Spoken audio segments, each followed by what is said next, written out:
चलो अपन स्टार्ट करते हैं। हमने आपकी सेकेंड यूनिट स्टार्ट की हुई है। सेकेंड यूनिट में हमने ब्लूम की टेक्सोनॉमी कंप्लीट की थी। अब हम पढ़ेंगे टीचिंग मेथड्स। शिक्षण की विधियां हम यहाँ से पढ़ना स्टार्ट करते हैं। तो इसको थोड़ा सा, आप लोग सब बीएड से ही, आपने बीएड किया हुआ है, फर्स्ट ईयर में आपने पढ़ा है। टीचिंग मेथड को स्टार्ट करने से पहले अपन थोड़ा सा इसका बैकग्राउंड देख लेते हैं। ठीक है, सबसे पहले टीचिंग को बाइपोलर प्रोसेस कहा था, है ना। ध्रुवीय प्रक्रिया, शिक्षण ध्रुवीय प्रक्रिया है, बाइपोलर प्रोसेस है। ये किसने कहा था सबसे पहले? शिक्षण को बाइपोलर प्रोसेस किसने बताया था?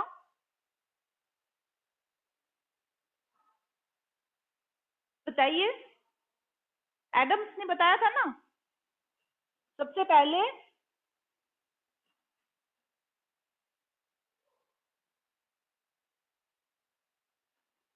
एडम्स ने क्या बताया था? टीचिंग बाइपोलर प्रोसेस है, दो ध्रुवीय प्रक्रिया है, जिसके एक ध्रुव पर कौन है? स्टूडेंट, और दूसरे ध्रुव पर कौन है? दूसरे ध्रुव पर कौन होते हैं बताओ? टीचर।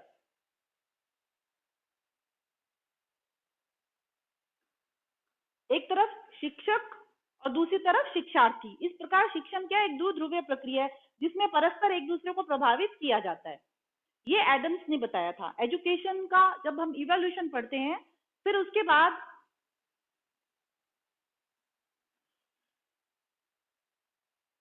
शिक्षण को त्रिध्रुवीय प्रक्रिया कहा गया। शिक्षण को त्रिध्रुवीय प्रक्रिया किसने कहा? Teaching is a tripolar, bipolar नहीं होकर के ट्राइपोलर प्रोसेस है। ये किसने कहा था? जॉन डीवी ने। जॉन डीवी का नाम सुना है ना आपने? जॉन जॉन डीवी ने कहा बाइपोलर प्रोसेस नहीं होके ट्राइपोलर प्रोसेस है। तो इसमें जो तीसरा पोल था वो क्या है? एक तरफ तो है स्टूडेंट, एक तरफ है टीचर, और तीसरा क्या है? एनवायरमेंट। ये कौन बोला? पाठ्य पुस्तक। बिल्कुल सही है। किसने बोला पाठ्य पुस्तक? कैलाश सही है, कैलाश सही है। पर हम उसको एनवायरमेंट के अंतर्गत लेंगे। एक तरफ तो है स्टूडेंट, स्टूडेंट है और टीचर है, और प्लस उसका एनवायरमेंट। एनवायरमेंट में क्या क्या है? Environment means classroom atmosphere. ये इनमें क्या आएगा? सबसे पहले पाठ्य पुस्तक। पाठ्य पुस्तक मीन्स करिकुलम, सबसे पहले पाठ्यक्रम। पाठ्यक्रम रहेगा, एक निर्धारित पाठ्यक्रम का ही तो आदान प्रदान होगा टीचर और स्टूडेंट के बीच में, है ना। और साथ में ये पाठ्यक्रम का आदान प्रदान का माध्यम क्या रहेगा? आपका टीचिंग मेथड, टीचिंग मेथड्स होंगे, और आपका करिकुलम होगा। अभी और इसको बढ़ाया गया है, इसमें साथ में टेक्नोलॉजी को भी जोड़ा गया है अभी लेटेस्ट में, है ना। और इसमें एक और जो फोर पोलर अगर हम देखें तो क्या है? इवेल्युएशन।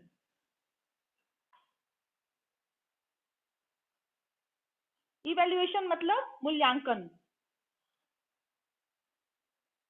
है ना। एटमॉस्फेयर में भी मूल्यांकन को लिया जा सकता है। कुछ लोगों ने एटमॉस्फेयर के अंतर्गत भी इस इवेल्युएशन को शामिल किया है, लेकिन हम इसको अलग से समझने की कोशिश करते हैं। ये पूरी की पूरी आपकी एजुकेशन की प्रोसेस है।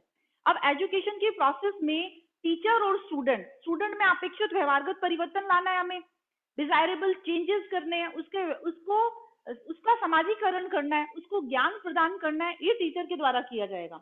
और इसके लिए टीचर क्या करेगा? एटमॉस्फेयर का सहारा लेगा। एटमॉस्फेयर में उसका टीचिंग मेथड और प्लस आपका पाठ्यक्रम, एक करिकुलम होगा।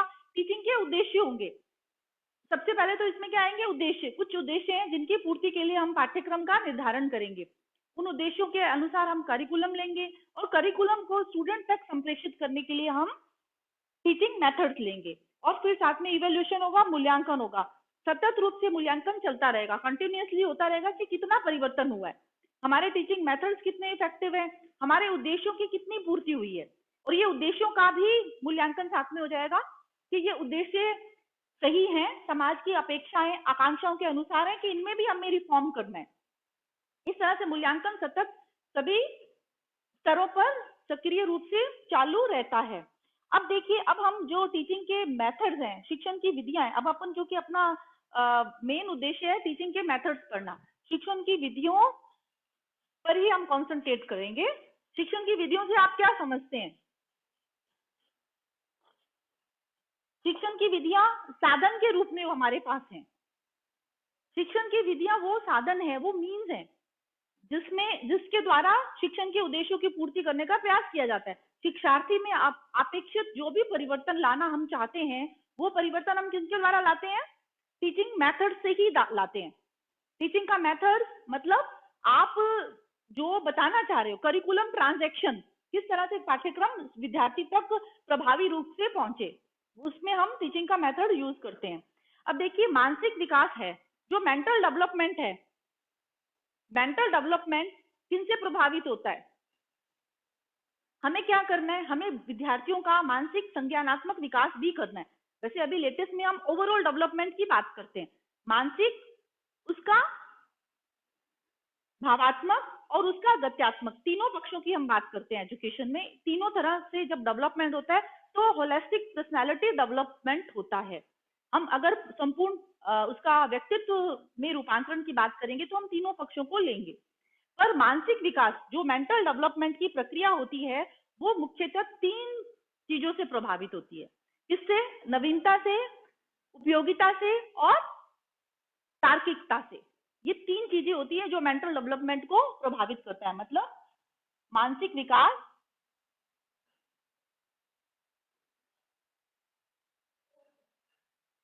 मानसिक विकास क्रम अगर हम बात करें तो ये निर्धारित होता है या प्रभावित होता है। किससे प्रभावित होगा? एक तो नवीनता से, नवीनता, इसे मैं अच्छी तरह से लिखती हूं।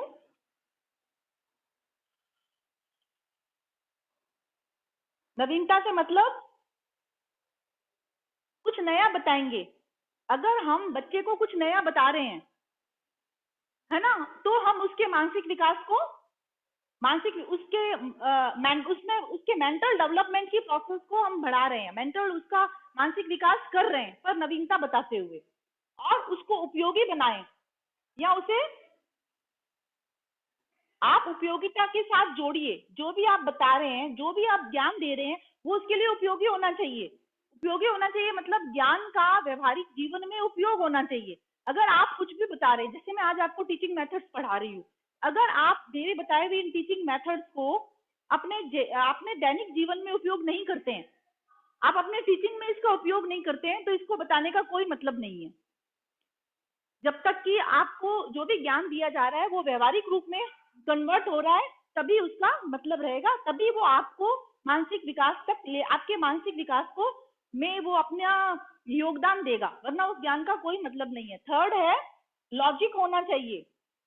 लॉजिक का मतलब तार्किकता। जो भी आप दो, विद लॉजिक दो। क्यों पढ़ रहे हैं हम, क्यों कर रहे हैं टीचिंग मेथड्स, हम क्यों पढ़ें, क्यों बताया जाए आपको टीचिंग मेथड्स के बारे में, ये क्यों का जवाब आपको तर्क से मिलेगा, लॉजिक से मिलेगा। आपका इसका उपयोग क्या है और ये किस तरह से नवीन है। इन तीनों चीजों को जब जस्टिफाई करते हैं तो इसके पश्चात ही बच्चे में मानसिक विकास वास्तव में हम कर रहे हैं, उसका कॉग्निटिव डेवलपमेंट हो रहा है और उसके लिए वो ज्ञान यूजफुल है। ये तीन चीजों का होना बहुत जरूरी है। इसी से ही आप मानसिक विकास की प्रक्रिया को प्रभावित करेंगे। अब हम बात करते हैं टीचिंग मेथड्स के चयन की। आपको पता है बहुत सारे टीचिंग मेथड्स हैं। अब ये हमारे लिए टीचिंग मेथड कौन सा बेस्ट है, इसका चयन हम कैसे करेंगे? इसका चयन 2 प्रकार से होगा। एक तो स्टूडेंट्स पर कि हम पढ़ा किसको रहे हैं, है ना, हम किन बच्चों से हम इंटरेक्ट कर रहे हैं, किन किन में हम अपेक्षित व्यवहारगत परिवर्तन लाना चाहते हैं। और दूसरा, टीचर कौन है, कौन पढ़ाने वाला है। ये 2 चीजें महत्वपूर्ण है। तीसरी महत्वपूर्ण चीज क्या होती है? हमारी विषय वस्तु। 3 चीजों के आधार पर हम टीचिंग मेथड का चयन करेंगे। कोई बोल रहा है कुछ? कोई क्वेश्चन है आपका? मेथड का, आप कौन सा मेथड यूज करेंगे, ये डिपेंड किस पर करेगा? आपके स्टूडेंट्स पर। स्टूडेंट्स पर कैसे डिपेंड करेगा? स्टूडेंट की क्या एज है, कौन कौन से फैक्टर रहेंगे उनकी, किस एज ग्रुप को पढ़ा रहे हो आप, है ना, उनकी क्या नेचर है, उनका क्या मेंटल लेवल है, उनके क्या इंटरेस्ट हैं, बच्चे की क्या, सबसे जरूरी है मेंटल लेवल क्या है, किन स्टूडेंट्स को पढ़ा रहे हो, किस एज वर्ग के बच्चों को पढ़ा रहे हो, उनका बैकग्राउंड क्या है, उनका सोशियो इकोनॉमिक स्टेटस क्या है जिनको आप पढ़ा रहे हो। आप गांव में पढ़ा रहे हो, आप शहर में पढ़ा रहे हो, आप कॉन्वेंट स्कूल में पढ़ा रहे हो या आप सरकारी स्कूल में पढ़ा रहे हो, आप हिंदी मीडियम में पढ़ा रहे हो या आप इंग्लिश मीडियम में पढ़ा रहे हो, इसका भी इफेक्ट रहेगा आपके टीचिंग मेथड के चयन का। और सबसे महत्वपूर्ण है बच्चों में क्या रुचि है, बच्चे क्या पढ़ना चाहते हैं और कैसे पढ़ना चाहते हैं, उसके बेस पर ही आपका टीचिंग मेथड डिसाइड होना चाहिए।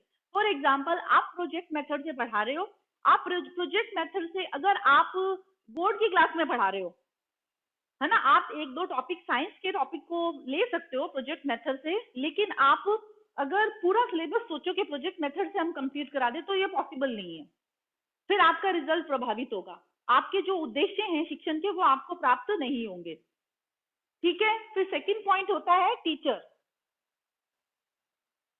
टीचर का कि क्या, टीचर किसी भी टीचिंग मेथड को यूज करे तो उसको पहली बात टीचर की नॉलेज, उस मेथड का उसे पूरा नॉलेज होना चाहिए, उसका ज्ञान होना चाहिए।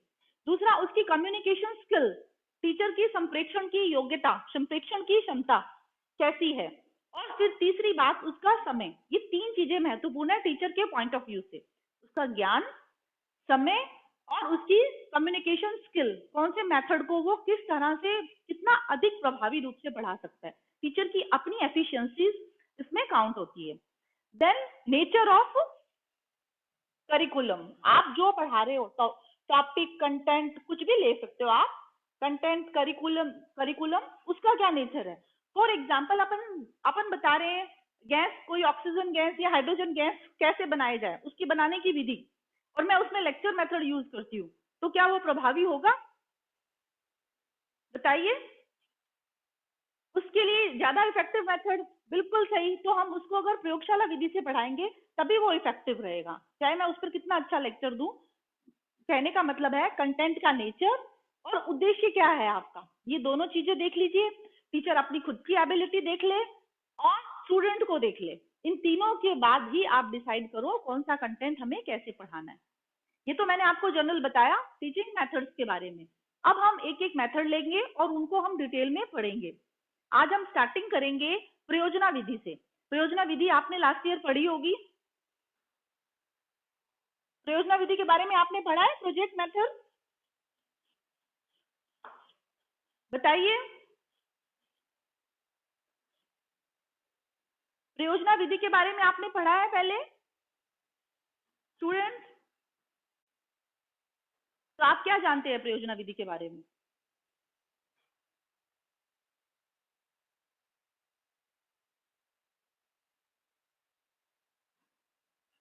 प्रोजेक्ट मेथड, इसको क्या कहते हैं, प्रयोजना विधि।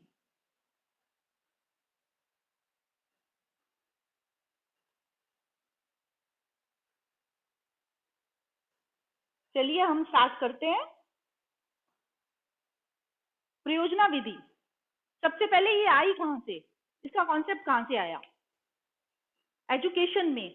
एक्चुअली ये इंजीनियरिंग से लिया हुआ वर्ड है, मैसेच्यूसेट्स में सबसे पहले इस पर प्रैक्टिस की गई थी 1908 में। 1908 में इसकी एजुकेशन में प्रैक्टिस शुरू हुई। मैसेच्यूसेट्स में क्या किया गया कि जैसे प्रयोजना का मतलब क्या होता है, प्रोजेक्ट, आप समझते होंगे इंजीनियरिंग में एक वर्कशॉप होती है, वर्कशॉप में बैठ करके प्रोजेक्ट पे कुछ वर्क होता है, वही कॉन्सेप्ट एजुकेशन में लाने का प्रयास किया गया है। एजुकेशन में ये मेथड किसने दिया था, किलपैट्रिक ने, सबसे ज्यादा इस पर काम किया था और इन्होंने ही सबसे पहले एजुकेशन में इसकी प्रैक्टिस स्टार्ट की थी। वैसे तो मैसेच्यूसेट्स में स्टार्ट हुई थी, एक्चुअली क्या था स्कूल लेवल पर स्टार्ट हुई थी मैसेच्यूसेट्स में, है ना। उसमें क्या किया जाता था, विद्यार्थियों को, स्कूल के विद्यार्थियों को छोटे छोटे प्रोजेक्ट दिए जाते थे। फॉर एग्जाम्पल जैसे आप अपने घर पे गार्डनिंग करो, पेट्स की केयर करो, ऐसे छोटे छोटे प्रोजेक्ट, आप पेट रखो और फिर उसकी केयर करो। इसके पीछे मानना क्या था कि जब आप स्वाभाविक परिस्थिति में पढ़ाते हैं, आप पर्यावरण के साथ जोड़ करके बच्चे को पढ़ाएंगे या स्वाभाविक रूप से बच्चा पढ़ेगा या सीखेगा तो उसका लर्निंग लेवल हाई होगा, है ना। प्लस उसमें जो भी वो पढ़ेगा वो स्थायी रहेगा, जो भी याद करेगा जो भी वो चीज समझेगा, आप खुद करके देख रहे हैं तो आप कॉन्सेप्ट आपका ज्यादा क्लियर होगा, वो आपके अधिगम आपका स्थायी भी रहेगा। साथ में आप में सामाजिकता का भी विकास होगा। एजुकेशन का सबसे मुख्य उद्देश्य क्या है? सामाजिक बनाना, हमें सोशल बनाना। समाज की जो नॉर्म्स हैं, समाज की जो नीड्स हैं, उसके अकॉर्डिंग हम हो सके, उसके अकॉर्डिंग हम बन सके, समाज के लिए हम उपयोगी हो और समाज के विकास में हम अपना योगदान दे सके। यही हमारी एजुकेशन का उद्देश्य है। बताइए, ताकि हम सुख से रह सके, आराम से रह सके और हमारे एक पीस एंड हार्मनी भी बनी रहे। एजुकेशन, ये बेसिक एजुकेशन का ऑब्जेक्टिव है ना, कि हम कैसे सुसमायोजित हो सके अपने वातावरण के साथ प्रभावी ढंग से। तो ये क्या करता है, प्रोजेक्ट मेथड से अगर हम पढ़ाएंगे या बच्चा पढ़ेगा, कोई छोटे छोटे प्रोजेक्ट भी करेगा तो सोशल भी होगा। क्यों होगा सोशल? क्योंकि वो ग्रुप में काम करेगा, वो समाज में, समाज के साथ जुड़ करके काम करेगा। समाज के साथ जुड़ करके काम कैसे करेगा? जो भी पढ़ाएगा, जो भी करेगा, वो सोसाइटी में जाकर के कर रहा है या सोसाइटी के साथ मिलकर के कर रहा है। दूसरे, ये प्रोजेक्ट वैसे दो तरह के होते हैं, इंडिविजुअल भी होता है और आप ग्रुप में भी करोगे। आप चाहे इंडिविजुअल करोगे, लेकिन आप किसी तरह से जुड़ोगे समाज के साथ, तो आप में वैल्यूज भी डेवलप होंगी, सहयोग की भावना विकसित होगी, है ना। एक आप में प्रकृति के प्रति प्रेम की भावना विकसित होगी। आप खुद करेंगे तो एक आप में एक जो सेल्फ सेटिस्फेक्शन है वो आएगा, सेल्फ अप्रेजल, सेल्फ सेटिस्फेक्शन, क्या आप खुद को देखेंगे और करेंगे कि हाँ भाई हमने ये काम किया। एक आत्म गौरव जिसको बोलते हैं, आत्म गौरव का भाव भी आप में उत्पन्न होगा। तो ये सब आपका वैल्यू सिस्टम भी साथ में आपका डेवलप होगा। प्लस आप में वो स्किल तो आएगा ही, जो काम आपने खुद करके देखा है, करके सीखा है, तो आपने वो स्किल भी डेवलप हो रहा है, उस काम की आपको नॉलेज भी हो रही है, मतलब आप में कॉग्निटिव डेवलपमेंट भी हो रहा है, संज्ञानात्मक विकास भी हो रहा है आपका, है ना। आप में भावात्मक विकास भी हो रहा है, साथ में आपको वो स्किल भी आ रहा है, मतलब साइकोमोटर डेवलपमेंट भी आप में हो रहा है। तीनों ही प्रकार के आप में, आप जो कॉन्सेप्ट है, जो भी आपका ज्ञान होगा, ये मैं हमेशा बोलती हूँ अपने स्टूडेंट्स को, जो भी सीखो, जितना भी सीखो, वो ऐसा होना चाहिए जो व्यवहारिक हो। अर्थात सीखा हुआ ज्ञान आप अपने दैनिक जीवन में या अपने डे टू डे लाइफ में इंप्लीमेंट करो और कर सको, तभी उस ज्ञान का मतलब है। चाहे आप हिस्ट्री भी पढ़ते हैं तो हिस्ट्री से भी हम सीखते हैं कि हिस्ट्री में पास्ट में कौन सा काम हुआ तो उसका ये परिणाम रहा, क्या कॉज था और क्या इफेक्ट था। कोई भी घटना घटित हुई तो उसके पीछे क्या रीजंस थे, ताकि हम उस चीज से सीखें। अगर वो पॉजिटिव है तो हम उसी रास्ते पे चलें, अगर वो नेगेटिव है तो हम उससे बचें, या फिर खुद रिसर्च करके देखें कि आज की परिस्थितियों में उसका क्या परिणाम है। तो हर चीज हमें कुछ ना कुछ सिखाती है। हमारा एटीट्यूड, हमारा जो बिहेवियर है वो परिशोधित होता है day by day. Day by day हमें इंक्रीज, हमें इम्प्रूवमेंट होता है। अब देखो, हमें एक पॉजिटिव इम्प्रूवमेंट होना चाहिए, वो एजुकेशन ही हमें देती है। ठीक है, तो किल पैट्रिक ने ये मेथड दिया था, प्रयोजना विधि, और ये बेस किस पर था, इसका आधार क्या था? इसके देखिए दो आधार थे इसके। इन्होंने, ये जॉन डीवी के प्रयोजनवाद पर आधारित था। अगर इसकी फिलॉसफी देखें तो फिलॉसफी किस पर आधारित है? प्रयोजनवाद पर। उसी से इसका नाम बना प्रयोजना विधि।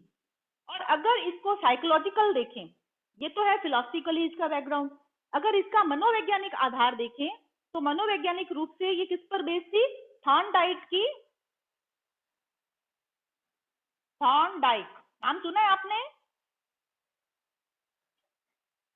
थॉर्नडाइक कौन थे? साइकोलॉजिस्ट थे, मनोवैज्ञानिक थे। इन्होंने कौन सा सिद्धांत दिया था? इनका सिद्धांत क्या था? बताओ सीता। इन्होंने किसका, थॉर्नडाइक का नाम आपने सुना है ना, तो इन्होंने कौन सा सिद्धांत दिया था? इन्होंने दिया था try and error, trial and error. ये ट्रायल एंड एरर की मनोवैज्ञानिकता पर आधारित है। ट्रायल एंड एरर थ्योरी क्या कहती है? ये सिद्धांत क्या कहता है? कर, आप करने की कोशिश करो, आप कोई काम, बिल्कुल सही, प्रयत्न करोगे गलतियां होंगी, है ना। आप बार बार प्रयत्न करो, बार बार गलती होगी, पर आप एक दिन उससे सीखेंगे, और जिस दिन आप उस काम को सीख जाएंगे तो आप हमेशा के लिए वो स्थायी हो जाएगा, है ना। इन्होंने कैट्स पर काम किया था, थॉर्नडाइक ने, तो थार्नडाइट के काम को आगे बढ़ाया था स्किनर ने। आपने ऑपरेशनल कंडीशनल थ्योरी दी थी, जो मनोविज्ञान में बहुत अभी तक उसका बहुत उपयोग किया जाता है ना। किस प्रकार से अभ्यास और त्रुटि का सिद्धांत इसको कहते हैं, कि किस प्रकार से हम अभ्यास कर करके अपनी त्रुटि को कम कर सकते हैं और कैसे अपने व्यक्तित्व में डे बाय डे इम्प्रूवमेंट कर सकते हैं, सुधार कर सकते हैं, और कैसे हम नया ज्ञान सीख सकते हैं खुद अपने प्रयत्नों के आधार पर। ये दो इसके बेस थी। एक तो इन्होंने इसकी फिलॉसफी देखी है और एक इसकी हमने साइकोलॉजी देखी है। अब नेक्स्ट हम देखेंगे, इन्होंने 4 इसके नियम है, इसके मुख्य सिद्धांत हैं। देखिए, इस जो भी ये प्रोजेक्ट मेथड दिया गया, इस पर ये इसके पीछे इसकी मान्यता क्या थी, एजम्पशन क्या था, प्रोजेक्ट मेथड की एजम्पशन क्या थी या मान्यता, इसकी मान्यता क्या थी बताइए। इसकी मान्यता थी कि छात्र 3 तरह से सीखते हैं। छात्र सहयोग, छात्र कैसे सीखते हैं, छात्र देखो सहयोग से, क्रिया से, सहयोग, क्रिया और संबंध, 3 तरह से सीखते हैं, है ना। सीखने के बहुत सारे फैक्टर्स हैं, लेकिन सबसे ज्यादा सहयोग, संबंध और क्रिया के द्वारा सीखते हैं। ये इसका मुख्य सिद्धांत है, ठीक है। और इसमें हम क्या करते हैं, तथ्यों का संकलन एक केंद्रीय उद्देश्य होगा, एक सेंटर एम या ऑब्जेक्टिव है, उसको ध्यान में रखते हुए हम तथ्यों का संकलन करते हैं। मतलब सीखना क्या है, लर्निंग क्या करनी है आपको, वो आपका मेन मुख्य उद्देश्य होगा, उसको ध्यान में रखते हुए सीखा जाएगा। और ये छात्र परस्पर सहयोग करते हुए, क्रिया करते हुए मतलब क्रियाशील रहते हुए, और एक दूसरे से चीजों को संबंधित करते हुए, ये तीनों चीजें जब मिलती है तो लर्निंग हाई होती है और लर्निंग आपको परफेक्ट होगी। ये इसका मेन एजम्पशन है, अवधारणा है इस मेथड की। अब इसने कुछ इनके कुछ सिद्धांत भी दिए, है ना। अब इसको हम देखेंगे कि इसके कौन कौन से सिद्धांत हैं और क्या प्रोजेक्ट के टाइप्स हैं। प्रोजेक्ट भी कई टाइप के होते हैं ना, बताओ प्रोजेक्ट कितने टाइप के होते हैं, योजनाएं कितने प्रकार की होती हैं। योजनाएं मुख्यतः 4 प्रकार की होती हैं, देखो।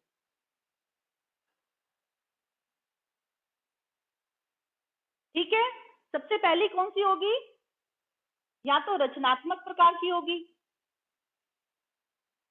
पढ़ा होगा ना आपने, या कलात्मक प्रकार की, या अभ्यासात्मक,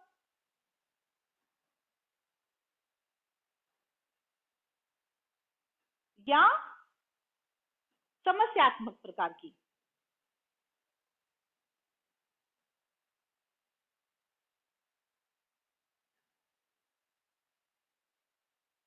योजनाएं मुख्यतः 4 प्रकार की होती हैं।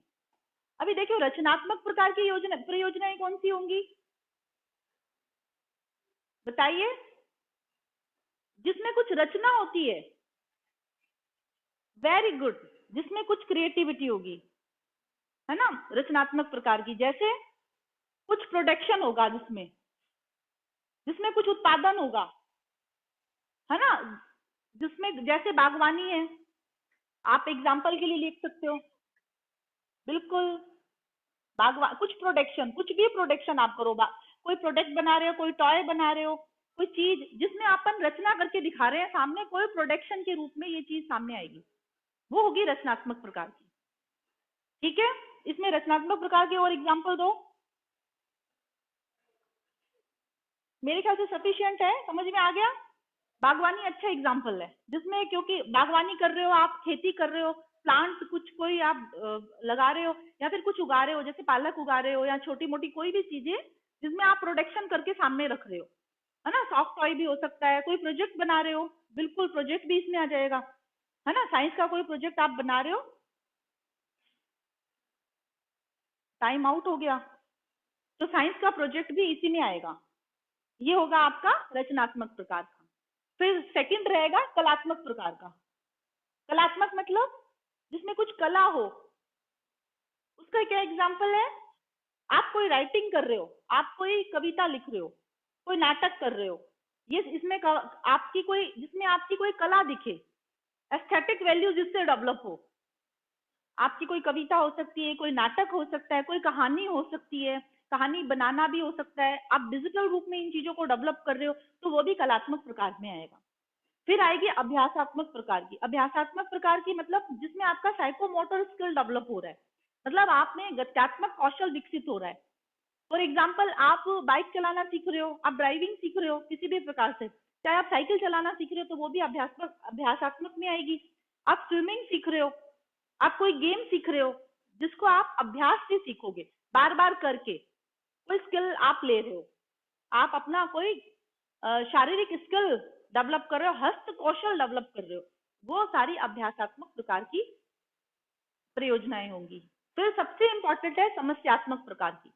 समस्यात्मक प्रकार की मतलब इसका इसका इसका कनेक्शन किससे है? आपके कॉग्निशन से है। आप किसी समस्या का बौद्धिक समाधान कर रहे हो, है ना। जैसे ये पॉल्यूशन क्यों होता है, इससे रिलेटेड अब ये आपका सेंटर, आपका केंद्रीय लक्ष्य क्या हो गया, पॉल्यूशन क्यों होता है, आप ये जानने का प्रयास कर रहे हो, है ना। और फिर आप इस पर, इससे रिलेटेड आप डाटा कलेक्ट कर रहे हो, सूचना इकट्ठा कर रहे हो, पॉल्यूशन को जानने की आप कोशिश कर रहे हो, है ना। और फिर क्यों होता है, जब आप जब निष्कर्ष निकाल लेते हो तो आपका समाधान होता है कि इस कारण से होता है। आपने समाधान कैसे किया, समस्या का समाधान किया आपने बौद्धिक स्तर पर, तो वो समस्यात्मक प्रकार की प्रयोजना होंगी। आज के लेक्चर में हम इतना ही लेंगे, कल इसी को आगे कंटिन्यूस करेंगे। यहाँ तक सबको समझ में आ गया? ठीक है, तो अपन ऐसे ही पढ़ेंगे फिर, इसका मतलब ये तरीका ज्यादा सही है ना। ठीक है, आपको जैसे अच्छा लगेगा, आपको जैसे अच्छा लगेगा मैं वैसे पढ़ाऊंगी। पीपीटी से कहोगे तो पीपीटी से, अगर आप बोर्ड पे कहोगे तो मैं बोर्ड पे बता दूंगी आपको। ठीक है, मेरा उद्देश्य सिर्फ आपको समझाना और बताना है। तभी अगर आप इस, जो भी मैं पढ़ा रही हूँ, अगर आप इसे अपने क्लासरूम में यूज करेंगे तभी मैं समझूंगी मेरा पढ़ाना सफल हुआ है। मतलब आप प्रयोजना विधि को के माध्यम से अगर आप स्कूल में जाकर के पढ़ाएंगे, क्योंकि आप तभी टीचर बनेंगे, है ना। अगर आप अपनी क्लास में पढ़ाते हैं, प्रैक्टिस टीचिंग के दौरान भी और बाद में भी, तभी आप लेक्चरर बनेंगे या टीचर बनेंगे, जो भी बनेंगे, तो अगर आप इसको आप इम्प्लीमेंट करते हो तब आपको पढ़ाना सफल है, वरना सफल नहीं है। तो यहाँ इम्प्लीमेंट तक की आपको नॉलेज हो, है ना, इतना ही आपको सीखना है। ठीक है, आज इतना ही। Okay, thanks. इसकी ना वो अटेंडेंस दे देना ग्रुप में, ठीक है।